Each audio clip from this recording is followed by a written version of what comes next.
Olá, sejam todos muito bem-vindos a mais uma edição da Mesa Quadrada. Vamos falar um pouco de esporte aqui, direto da redação da Tribuna de Minas. Eu sou o Wendel Guiducci, tem minha companhia Bruno Keller, Leonardo Costa.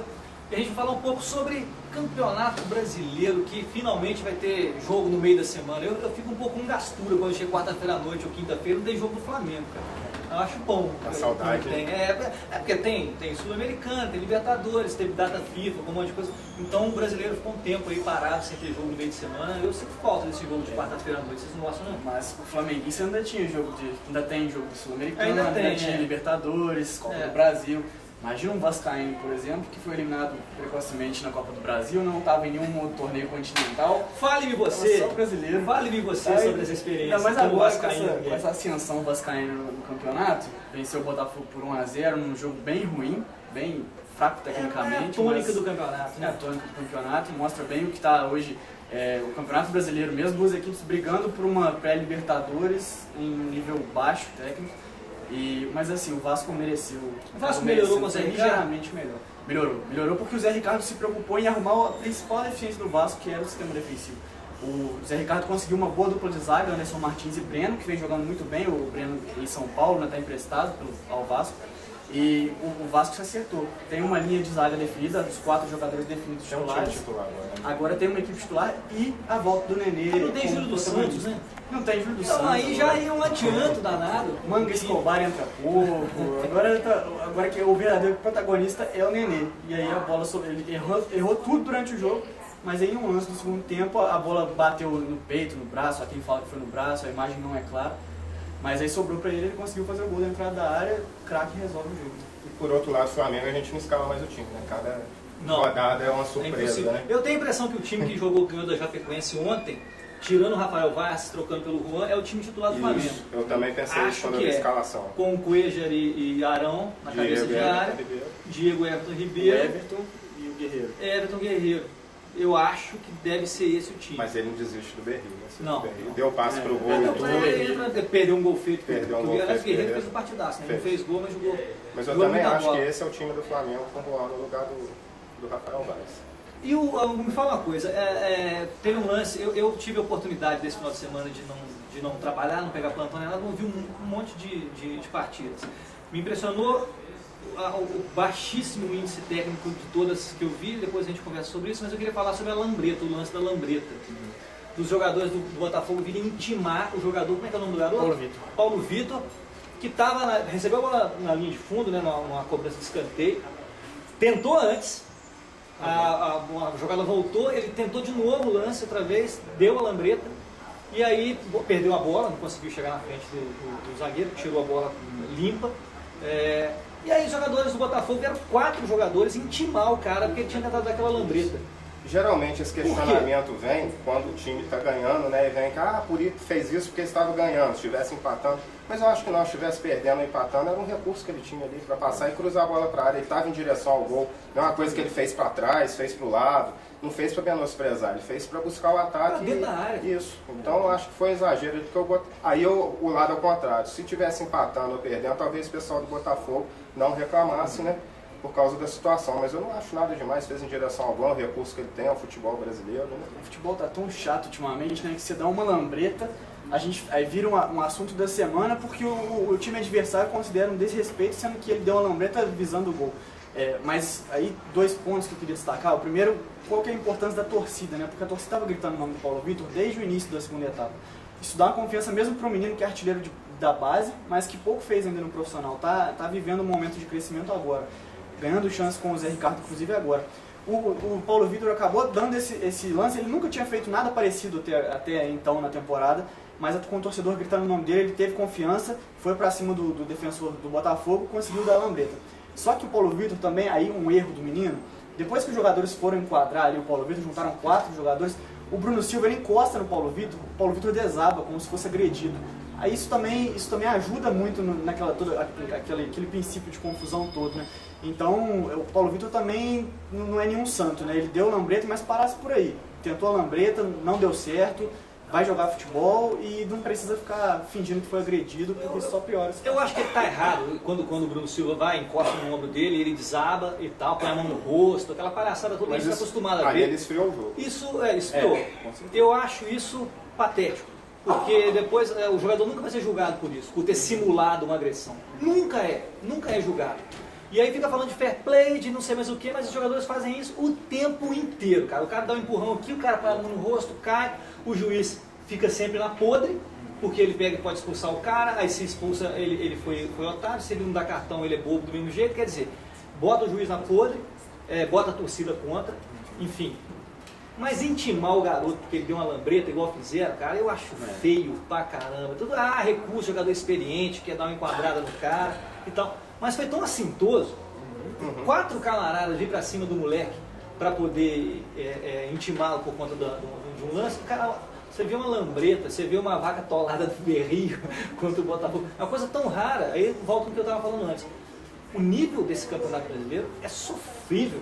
As partidas são muito ruins. Muito ruins. Só antes de finalizar a questão do clássico, os botafoguenses, para não reclamarem também, né? Porque houve lances polêmicos na partida, mas na minha opinião, todos de interpretação do árbitro na questão toque de mão, né, na bola. Por exemplo, acho que ele foi muito bem. O Ramon não achei. O Ramon ainda tenta tirar o gol. Acho que o lance que eles mais reclamam é do Pimpão contra o Madison, pelo lado esquerdo de ataque do Botafogo. O Pimpão tenta passar pelo Madison, a bola pega na coxa do Madison e depois vai na mão, dentro da área. E aí todo mundo tá pedindo pênalti, mas na minha opinião, o fato da bola ter pego inclusive primeiro na coxa e depois resvalado no braço mostra que não houve intenção. É claro que acabou que houve o benefício do defensor do Vasco para poder, na jogada, né? Mas é porque não tem como tirar a mão. O jogador não joga sem braço, né? Sem dúvida.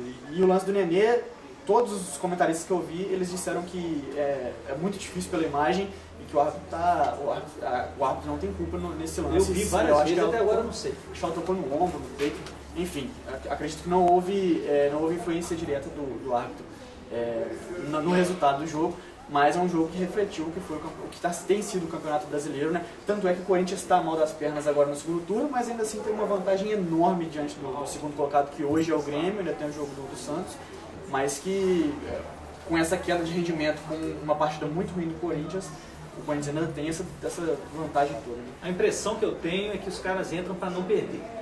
Todos, do primeiro ao 20º colocado no Campeonato Brasileiro, entram para não perder o jogo. E por isso você vê uma final de Copa do Brasil tão ruim quanto foi, você vê um clássico estadual como foi Botafogo e Vasco tão ruim como foi ontem. A gente tem visto jogos assim tão ruins. Eu acho que esse medo de não perder está obrigando a gente a ver um futebol tão ruim, porque você não vê o time jogar pra frente, você não vê, quando dá no desespero, tomando de 2-0, de 1-0, tal, bota, aí costuma melhorar o jogo. O jogo foi bom nos últimos 15 minutos. O cara tá desesperado, quer fazer um gol e tal, aí o jogo melhora. Você vê os primeiros colocados, Corinthians. Corinthians, ele é dono de uma das melhores defesas do campeonato. É um time muito arrumado defensivamente e cirúrgico no ataque. Então, Corinthians, defesa. O Grêmio, também é a mesma coisa, Kahneman e Pedro Jeromel. O Jeromel é um dos melhores zagueiros do Brasil. O Grêmio tem um sistema defensivo muito bem esquematizado, arquitetado. É um time muito forte defensivamente. O Santos tem um ataque forte, mas nessa temporada a defesa do Santos evoluiu muito em relação às últimas, em que a gente sabia que o Santos na Vila Belmiro era aquele caminhão de gols. Sim, e tem um baita goleiro. E tem um baita goleiro que o goleiro que tá fazendo muito, é responsável por muitos pontos do Santos, né? Sim. O Vanderlei. Então, os 3 primeiros colocados aí são times que são muito fortes na defesa nessa temporada. São times bem consistentes defensivamente. Isso reflete também isso que você acabou de falar, né, Del? São times que primeiro arrumam a casinha, depois eles jogam, e aí com a capacidade de ofensiva de alguns de seus jogadores conseguem as pontuações e conseguem se distanciar dos adversários. É muito chato, eu acho chato demais da conta. A gente tem o jogo do Santos nessa segunda-feira. O Santos joga contra o Vitória. Se o Santos vencer, o Santos vai a 51 pontos e assim fica 7 pontos do Corinthians. Faltando 10 rodadas, o Grêmio hoje está a 9 pontos. Faltando 10 rodadas. Difícil, mas não impossível. Ainda vejo Não está definido o campeão brasileiro ainda. Ainda vejo o Corinthians como campeão brasileiro e continuarei assim, não vou mudar de opinião. Para mim o Corinthians é campeão brasileiro, 7 pontos. Cadê em o 10 Márcio rodadas. Santos aqui agora para poder te rebater, cara? Eu tô sem argumento para te rebater. Mas Pra eu mim, acho que, não sei, eu acho que difícil. acho mas mais se difícil cai pra, também, mas acho que se cai não é para quarto, impossível. o psicológico já começa a bater no time do Corinthians também, né? Já fica um pouco... Tem um jogo no meio da semana que é entre Grêmio e Corinthians. O Corinthians joga em casa contra o Grêmio. Esse é um jogo que pode jogar o Corinthians muito na frente e esquecer o Grêmio de vez, que pra mim já é carta fora do baralho. Eu acho que o Grêmio, quando voltar ao jogo da Libertadores, vai fazer aquele negócio de poupar jogador durante 2 ou 3 rodadas no Brasileiro, e eu acho que está virtualmente fora. Mas se perder o Santos vencer... Agora, se o Grêmio ganha do Corinthians, ou se esse jogo empata, e o Santos, que vai jogar Sport fora de casa. contra o Sport lá em Recife. Imagina o Ganha esse Corinthians jogo, perdendo em casa, o Santos ganhando Essa diferença fora. cai para 4. Ou 5, se no caso do empate, por exemplo. Aí já é diferente. Aí pode tem mais 9 rodadas, são 18 pontos, são 20, como é que é? São mais 3 vezes são 9, 10 rodadas, mais 30 pontos. 27. Mais Aí 30 depois pontos. essa rodada, Depois dessa 27. rodada seria mais 27 pontos em disputa. Aí tirar 4 em 27 é uma bem Já mais é uma fácil. probabilidade. Perfeitamente possível. Eu não acredito pela irregularidade das equipes no campeonato, no caso o Santos, por conta da divisão de atenção do Grêmio com a Libertadores. Acredito em uma divisão de atenção, né? O foco na Libertadores, e pelo time do Corinthians, apesar de estar caindo em qualidade, está errando muito o jogo contra o Bahia, por exemplo. Agora, 2 erros crassos do Corinthians, a gente não está acostumado a ver esse tipo de erro do Corinthians, do Fagner, jogador de seleção brasileira, mas eu acho difícil, muito difícil tirar 7 pontos do Corinthians em 10 rodadas, acho muito difícil, e acredito que o Corinthians vencendo o Grêmio já tem uma mão na taça. Antes da gente fazer nossas apostas da rodada aqui, eu queria que você falasse um pouquinho sobre futebol americano. Tem um jogo importante no final de semana, né? O JF Imperadores enfrenta a equipe do Ponte Preta Gorilas no próximo domingo, às 10 horas da manhã. O jogo é em Vinhedo, interior de São Paulo. O jogo, às 10 horas da manhã, vale pelas quartas de final da Liga Nacional. A gente tem uma matéria no site da Tribuna de Minas, é só ir lá dar uma conferida, sobre o que o JF Imperadores precisa para avançar a primeira divisão. Porque a Liga Nacional ela vale como a segunda divisão do país na modalidade.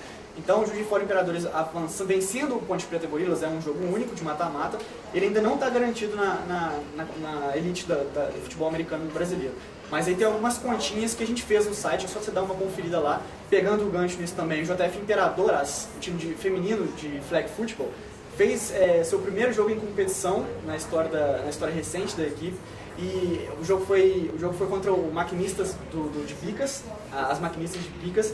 O jogo terminou em 47-8 para o JF Imperadoras, conseguiram esse título, foi um jogo único também, mas é bem interessante o resultado. Teve a estreia também do JF Vôlei nesse final de semana, perdeu para o Minas. 3-1, primeiro set 25-11 para o Minas, passaram o carro realmente no JF Imperadores, no JF Vôlei. E na estreia na Superliga não foi boa em Juiz de Fora, apesar do ginásio estar lotado. Agora eles enfrentam o Montes Claros, em Montes Claros. O jogo também vai ser no sábado. O jogo acontece às 11 horas da manhã, dia 21 no sábado. Não tem jogo fácil na Superliga. Vamos fechar aqui então com nossas apostas. Eu escolhi 2 jogos para a gente poder opinar aqui. Fluminense e São Paulo, os dois brigando na parte de baixo da tabela. O que vocês acham que acontece? O jogo ocorre no Maracanã, quarta-feira, às 21h45. Não gosto de ficar em cima do muro, mas acho que é um jogo para empate. Eu também. Eu ia falar isso. Acho que é um jogo para empate pelo momento dos dois times. Vocês vão escalar o jogador Cartola desse jogo aqui? Difícil, muito difícil. Talvez o Hernandes. Talvez o Hernandes, que não tem como deixar de fora. Mas é difícil. Olha, eu acho que o Fluminense ganha esse jogo aqui 2-1. Assim, um jogo feio, apertado e o Fez um jogo feio para Bahia ontem também. Também feio, também. Corinthians e Grêmio, o grande jogo da rodada, Corinthians e Grêmio, também na quarta-feira no mesmo horário. O que vocês acham que acontece lá na Arena? Vou apostar no Renato Gaúcho. No impressorão, como diria. 1x0 Grêmio. 1x0 Grêmio, Lá do né? Márcio Santos, eu